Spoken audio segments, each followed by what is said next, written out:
When I see atrocities in Africa, or other parts of Europe or Asia, I'm very conscious of it, and that gets me very concerned that we have to remember the lessons of the Holocaust.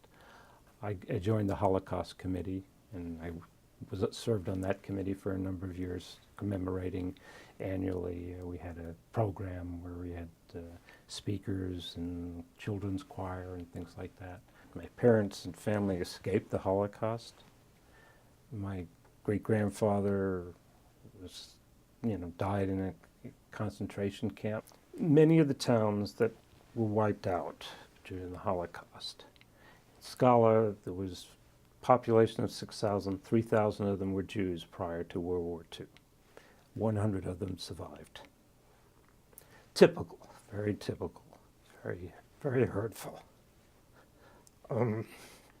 So all of these communities wrote these Yizkor books, and most of it, our Yizkor book, Skala, had one or two chapters that were in English. Most of it was in Yiddish, some in Hebrew. Beautiful book.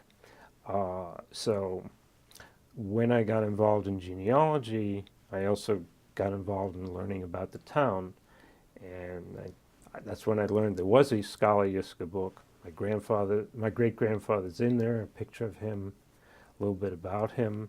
We had a Skala research group to begin with.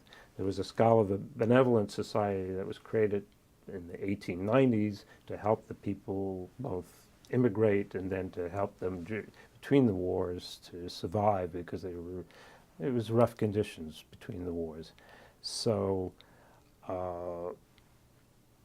there's been a Skala Benevolent Society since the 1890s. They wrote the first edition.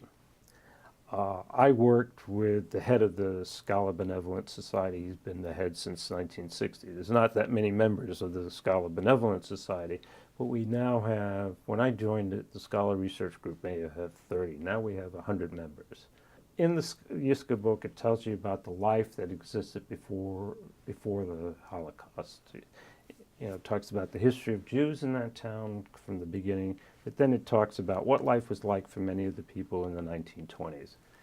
There's several stories about the Holocaust. There's just one story I particularly want to mention that particularly moved me. This man that I know, Max Mermelstein, who was born in Skala in 1925, I've become a good friend of his. He's now in his 80s. He was the head of the Skala Benevolent Society for many years and edited the first edition. He has an amazing story in there. At 15, his family was wiped out. He hid in the woods for 3 years, had to